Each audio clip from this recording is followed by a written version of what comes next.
Listo. Bueno, pues estamos un martes más aquí Es Martes, tomemos un café. Hoy estaré conversando con José Luis García Valero, un amigo que en realidad es amigo de mi hermana grande, pero que se volvió amigo de la familia con el tiempo. Eh, y pues el otro día, José Luis, te hablé para invitarte a esta conversación.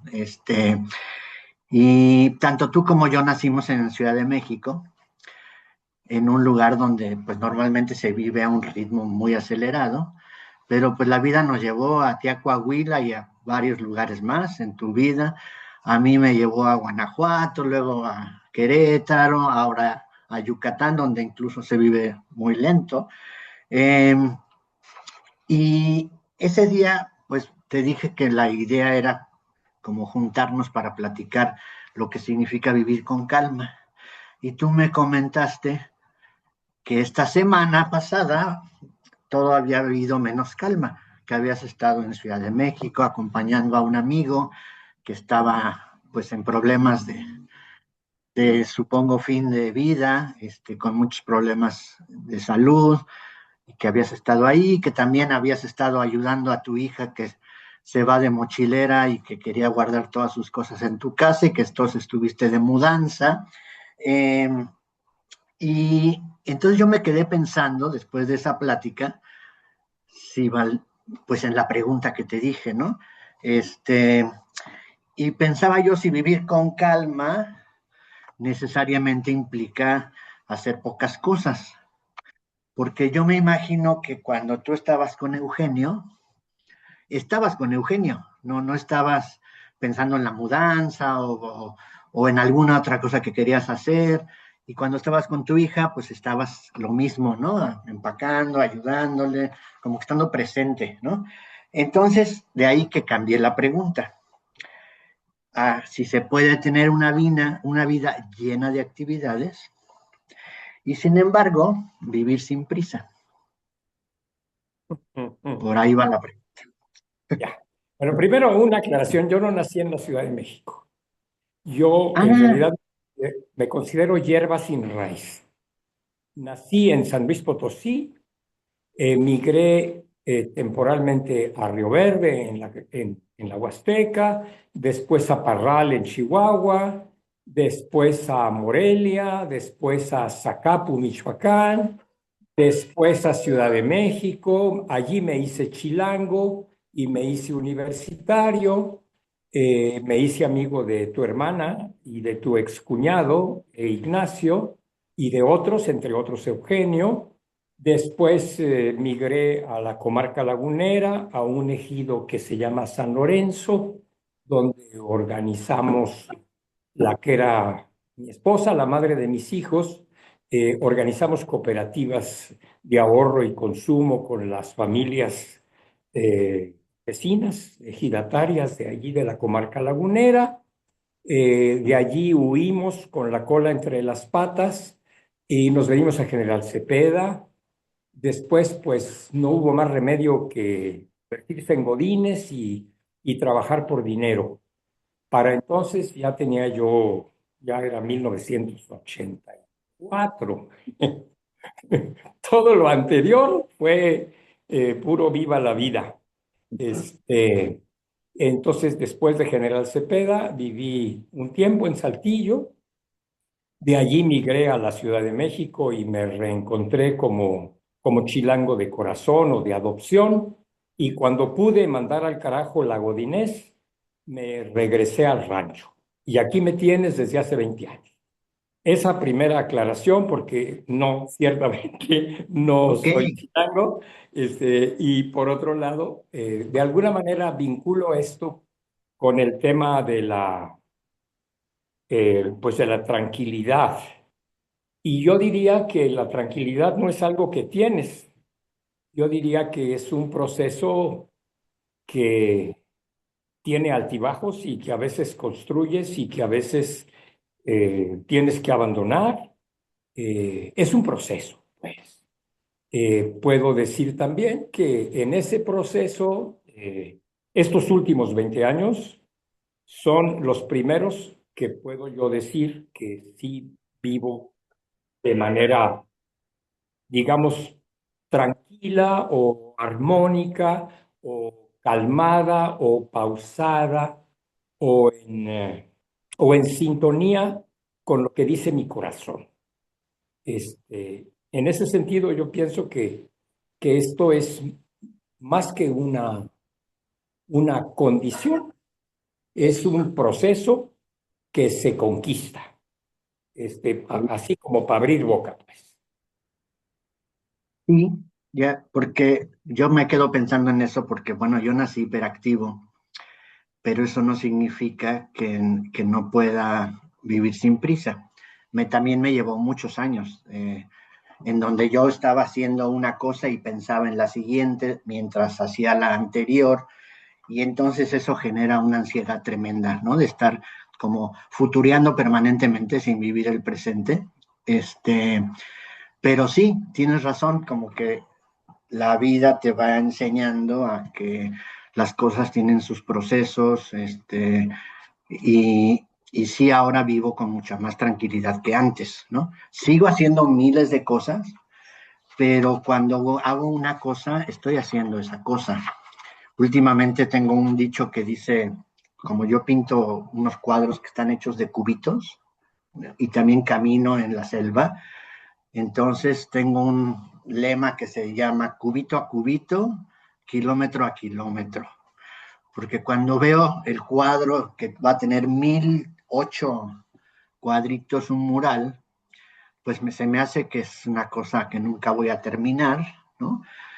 Pero cuando veo un cubito, pues un cubito tarde que temprano lo acabo en un tiempo relativamente corto. Entonces, cubito a cubito, cuando creo que quiero caminar 1000 kilómetros en el Camino de Santiago y lo veo tremendamente largo, pues kilómetro a kilómetro, ¿no? Paso a pasito.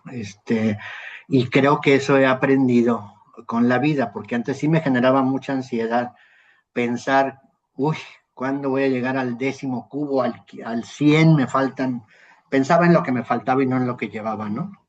Este, y, yo creo que pensé en preguntarte eso a ti, porque pues en mi imaginario de tu vida, yo pensaba que en General Cepeda te dedicabas al cultivo de la nuez. No sé de dónde saqué yo esa información. Y entonces pensé, un nogal, pues tarda ciclos, o sea, tarda no sé cuántos años tarde en empezar a dar nueces, pero eso sí es pensar en el mediano y largo plazo, ¿no? Y por eso pensaba que tú eras el adecuado para hablar de este tema, por esta idea, digamos, a lo mejor errónea o incompleta que yo tenía de tu vida en el Chuzo, ¿no? En el rancho donde ahora vives, ¿no? Ya, sí, mira, en un principio eh, tuvimos la idea, Nacho, tu excuñado, Jaime González Graf y yo, de que en efecto íbamos aquí a poner una pequeña plantación de nogales. Debo decir que el predio, que tiene 24 hectáreas, no lo compré yo, lo compraron mis amigos y lo Sí. pusieron a mi nombre. Esa es una primera cosa que hay que decir. La segunda cosa que hay que decir es que el nogal quiere mucha agua. Entonces, plantar nogales es un poco negar las condiciones de este semidesierto en el que vivimos. Y eso nos lo enseñó la práctica. De los primeros 20 que plantamos, sobrevivió uno muy a fuerzas. Entonces, eso se quedó allí como un sueño. Este, el predio estuvo abandonado mucho tiempo, todo el tiempo que yo fui Godínez, desde el 88 hasta el 2001, que regresó de un largo viaje Bernardo, mi segundo hijo. El terreno estuvo prácticamente solo. Y entonces, más él que yo, y después más él y su compañera que yo, empezaron a trabajar a partir de una idea que se conoce como permacultura, que es algo que, digamos, sistematizaron dos gentes, un señor Bill Mollison y otro señor que se llama David Holmgren, pronúnciese como se pronuncia, y que consiste básicamente en observar el paisaje físico y social y tratar de imitar y entonces decidir qué no hacer con la tierra. Y a partir de allí, cómo vivir de la tierra sin deteriorarla, sin lastimarla. Entonces, esto significa que en lugar de nogales, a veces plantamos mezquites, Sí. huizaches, nopales, magueyes, granjenos, que son la flora endémica del lugar. Entonces, la pregunta que nos hemos hecho desde 2001 es ¿qué no hacer? ¿Qué Ok. no hacer? Y el otro condicionante es que este ranchito que tiene 24 hectáreas dispone solo de media pulgada de agua, solo durante las horas de sol, porque sacamos el agua de las entrañas de la tierra con una bombita solar. Quiere Ok. decir que en este rancho hay menos agua que en tu casa, Ok. para que mejor me entiendas, ¿no? Y Iba que a preguntar que me ubicaras con esa salida de agua, precisamente ya lo hiciste. sí, digamos que un día de sol juntamos 5,000 litros, Ok. ¿sí? Bueno, con 5,000 litros no riegas un nogal, punto. Órale. Entonces, nos olvidamos de los nogales. Quienes tienen nogales aquí son agroempresarios, depredadores, que están matando de sed al desierto por un afán de ganar dinero. Ok. No solo nogaleros, también viticultores, también agroempresarios que siembran frambuesas y fresas o alcachofas o berenjenas para la exportación. Pero eso no tiene nada que ver ni con la calma ni con la tranquilidad, tiene que ver con los negocios. Y nosotros Sí. estamos en contra de eso, porque se Ok. trata de comulgar con la tierra, de respetar a la tierra, de considerarla nuestra madre, de no considerarla un recurso, sino nuestra madre, y al agua considerarla nuestra hermana. Entonces somos un poquito locos, un poquito soñadores, un poquito hippies, un poquito, no sé qué, anarquistas tal vez.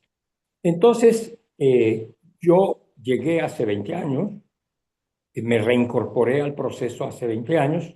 Para entonces, Bernardo y Jan ya habían avanzado algo en la restauración del suelo, ya habían aprendido un montón de cosas sobre hacer queso, yogur, mantequilla, eh, crema, mermeladas, chorizo, embutidos en general, y con el propósito de ofrecer a las personas comida de verdad, no chatarra ni productos ¿cómo se llama? Procesados y con Ah, llenos de conservadores y de anabólicos y todo lo que ha habido y por haber que tiene tan envenenada a la humanidad.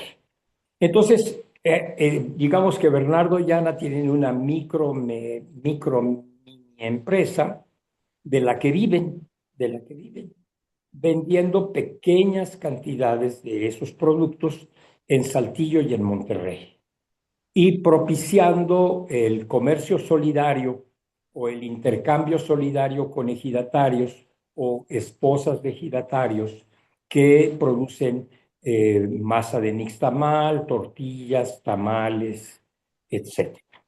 Entonces, digamos que vendemos delicatessen campesinos en Saltillo y en Monterrey y que mi hijo y mi esposa, su esposa, perdón, viven de ello. Yo tengo a mi cargo la gerencia corporativa de pendejadas, que se encarga de meter la pata en todo lo habido y por haber, y de ser creativo en esto de inventar pendejadas nuevas para no ser monótono. Esa es una parte, pues. Entonces, estamos hablando de vida tranquila. La segunda parte de la tranquilidad es así me encargo yo, que es la vinculación con ejidos. Ok. Desde más o menos 2010 empezamos a trabajar con con un amigo muy querido, Juan Gamboa, ejidatario del ejido Jalpa, que me invitó a un proyecto muy concreto y puntual: restaurar integralmente la cuenca del arroyo San Miguel. Es un pequeñísimo arroyo estacional que corre de sur a norte, digamos, al poniente de donde yo vivo. Y este arroyo ha sido muy saqueado precisamente por esos agroempresarios que bombean a gran profundidad y que por lo tanto secan los manantiales, ¿verdad? Y Porque el agua es un arroyo que trae agua cuando llueve y cuando no llueve, ¿no? no solo cuando llueve, sí es estacional, Ah, pero las lluvias alimentan un pequeño manantial que ok, ha dado vida a 15 comunidades en su cuenca, ok. en su curso, ¿no? Ahora, ese manantial es el que está secándose rapidísimamente, merced de las profundas bombeos que hacen los agroempresarios, que sí tienen nogal, que sí tienen viña, que sí tienen hortaliza de exportación o pastura para la ala. Digamos que me uno a las palabras de los laguneros que dicen que somos un desierto que exporta agua a Wow. costillas, sí, a costillas de los campesinos y de los que bebemos agua y nos queremos bañar. La exportamos en forma de leche, de los productos del ala, o en forma de vino, o en forma de hortaliza de exportación. Y esto está secando a la región. Entonces, el proyecto al que fui invitado fue trabajar en la restauración de la cuenca, que tiene dos áreas. Una es rehabilitar la infraestructura de riego, de contención del agua, de almacenamiento del agua que se construyó desde antes del régimen porfirista y que hoy se encuentra en un grave estado de abandono. Y por el otro lado, restaurar también el tejido social, es decir, revitalizar las asambleas ejidales, intencionar la creación de asambleas comunitarias para incorporar en las decisiones a las mujeres, a los niños, a los jóvenes, a los avecindados. Romper el monopolio patriarcal que ejercen los ejidatarios, que generalmente son varones. Y en eso estamos desde 2010. Entonces, esa es la otra rama de la tranquilidad de la que sobre la que tú me preguntas. Allí hay un trabajo de largo aliento, de, en mi caso personal, de aprendizaje. ¿Cómo me enseñan a vivir los campesinos? Claro. Que, que no son empresarios, que no están pensando en la ganancia, que no están pensando en acumular, sino que están pensando en sembrar comida, comida. Es decir, es la, la autosuficiencia, ¿verdad? El, el autoconsumo. Y eso es un reto en el desierto, porque si yo tengo poquita agua, los ejidatarios también tienen muy poquita agua. Una de ellas es esta del arroyo San Miguel. No sé si me estoy explicando, porque, Perfectamente, porque perfectamente. Sí. es un tema medio, pues medio como novedoso para la gente de la ciudad, ¿no? Estoy moviendo el celular porque ahí viene la luz del sol. Ok. Este, entonces, ese es básicamente a lo que yo me dedico, de vincularme en la medida que me lo permiten, en la medida en que se da de manera, digamos, amigable, amistosa, hermanable, convivial, como diría Iván Illich, con estos ejidos y ir tejiendo afectos, ir tejiendo confianza, ir tejiendo en la medida de lo posible alianzas prácticas en función o alrededor de objetivos concretos. Es Sí, curioso porque Pues por acá ahora yo me he estado involucrando a través de un proyecto que se llama El Camino del Mayab, que Sí, invita a la gente a caminar por la selva y conocer las comunidades mayas del camino, convivir con las comunidades, comer en las casas de la gente, eh, de esta gente de la ciudad de la que estás tú hablando, ¿no? Que tiene un contacto con, pues, con la vida en los ejidos, ¿no? sí, Y es curioso que, bueno, tú el pretexto, el motivo de esta actividad es la defensa del agua, ¿no? Acá el motivo, pues, es como la defensa del territorio, ¿no? Y al final, pues, venimos haciendo cosas muy similares, ¿no? Trabajando hace 8 días platiqué con alguien que estuvo involucrado en el Camino del Maya y la plática nos condujo a este tema del trabajo con comunidades, ¿no? Este, eh, yo lo he tenido desde hace muchos años, lo dejé de tener por mucho tiempo, que me dediqué como tu hijo a tener una microempresa y ahora estoy retomando, como regresando a lo que siento que son mis orígenes en el trabajo comunitario. Eh, y cómo entras con un tema y van surgiendo más temas, ¿no? Eh, eh, una, perdón.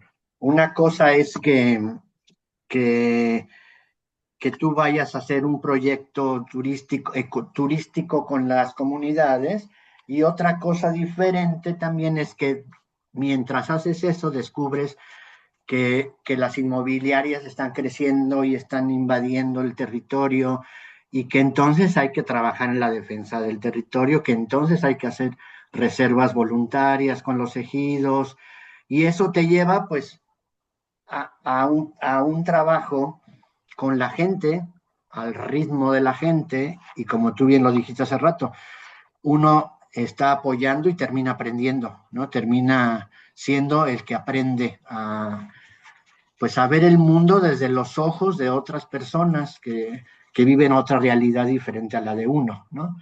Y eso pues cambia la perspectiva de cómo, pues de cómo ves la vida, cómo te integras a estas actividades desde la posición de ellos y no desde o sea, uno quisiera cambiar las cosas de un día para otro porque pues es terrible lo que uno ve, ¿no?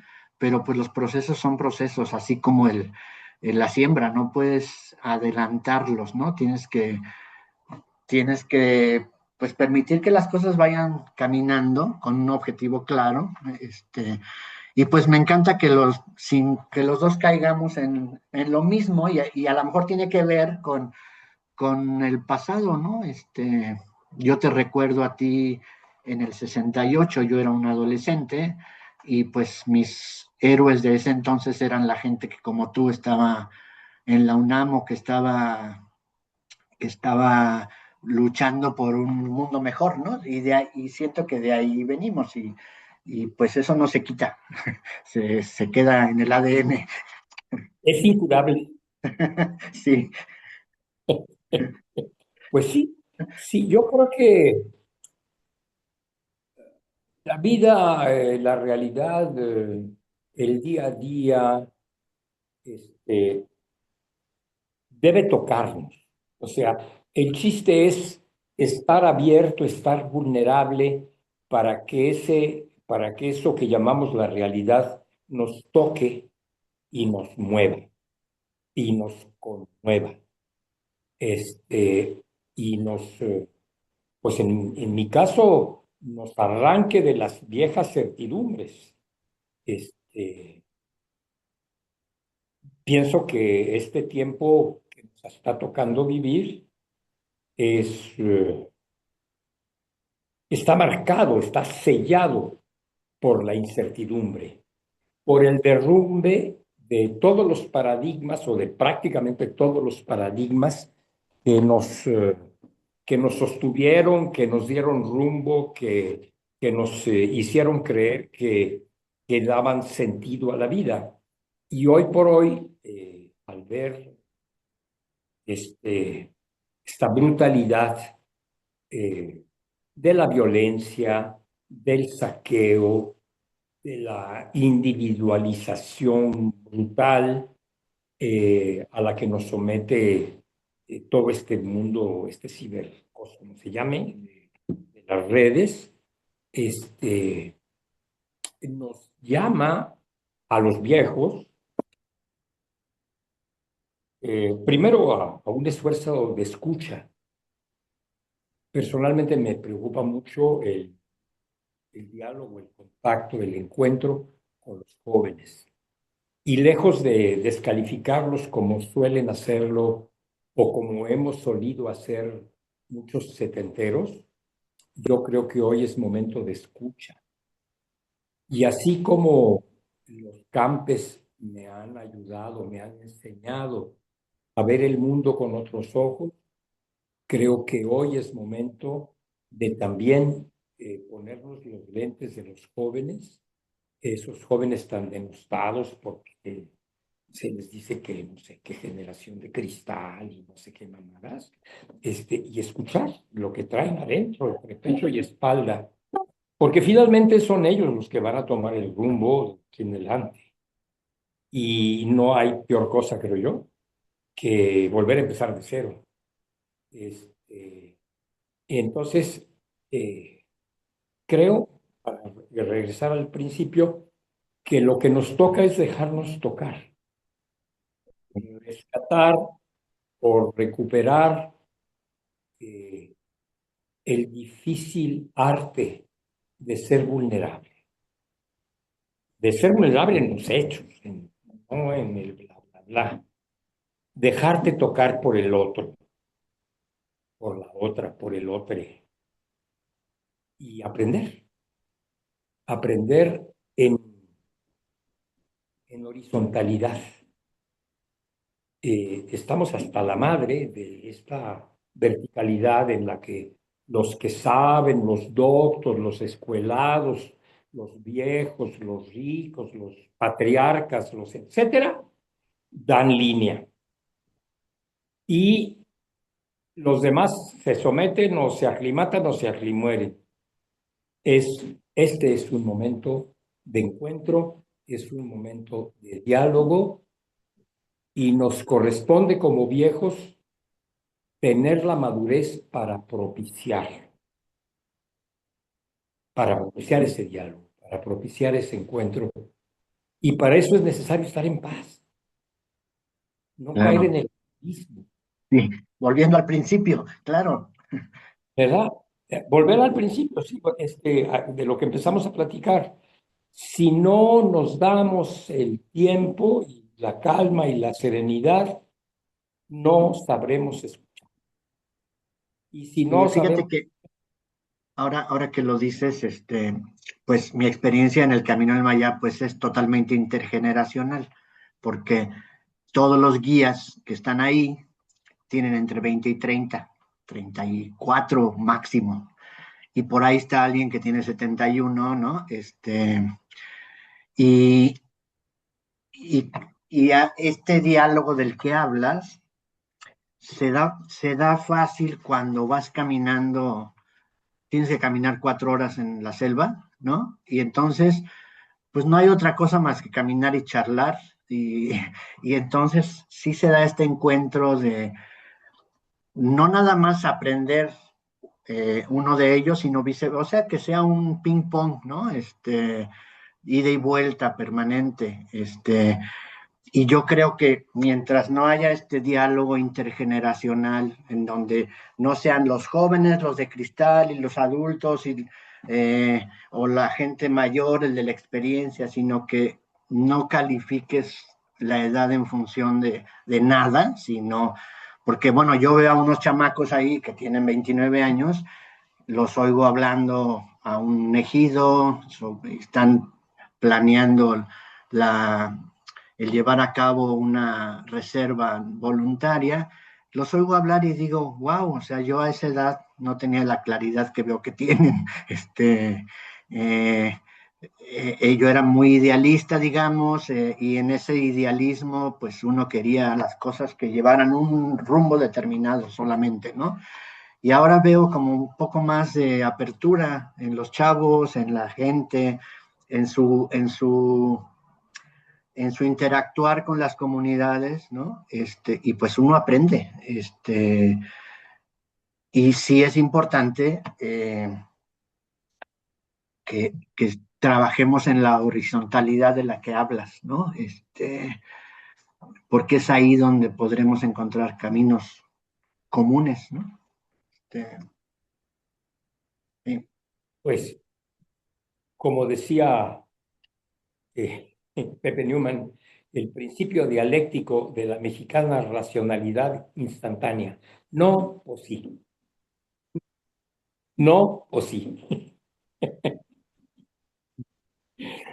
Por ahí anda el agua, creo. Por ahí andamos. Ya.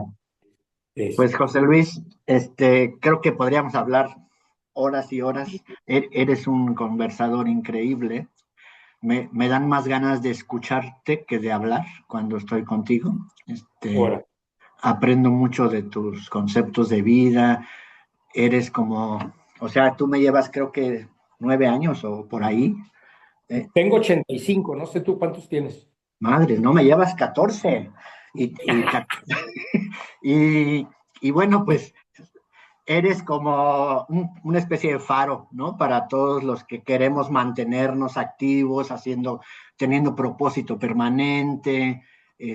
Bájale unas rayitas, ¿eh? Pues Bájale no, unas ya te rayitas, dije Alex. desde el otro día, ya te dije desde el otro día que eres una especie de leyenda, aunque no quieras. Hay que bajarle. Apenas soy un buscador. Apenas. Y pues te Sí. agradezco mucho esta plática, José Luis. Espero que nos veamos pronto en Cuando, persona y no a través de claro, Zoom. Nos aquí vimos por estás último. invitado.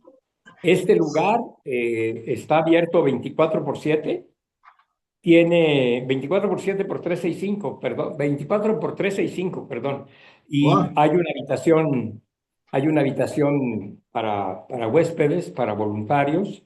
Y bueno, es otro mundo, es un mundo más precario, digamos. Faltan muchos elementos digamos, del confort urbano, pero maldita la falta que hacen.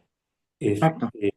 Vivimos muy bien, tengo 7 perros, tengo una gata, este, tengo mucho espacio para caminar, mucho sol, poca lluvia, buenos amigos. Entonces, cuando te lata, aquí siempre habrá un plato de frijoles y unas tortillas de maíz, Muchas hechas. gracias. Verás que te voy a tomar la palabra, verás, y voy a Ya irme está. al chuzo de voluntario a ver qué me ponen a hacer por allá. Ok, perfecto. Encantado de la Vale, pues, vida. O pues, ahora viene hasta el problema pronto. de Hasta siempre. pronto. Bye. Espérame un segundo, espérame un segundo. Sí, El problema de siempre es cómo se termina. Ah, ya me acordé. Pues muchas gracias, José Luis. Estamos en contacto. estamos en contacto. A tomar un Bye. café. Eso, bye. Bye.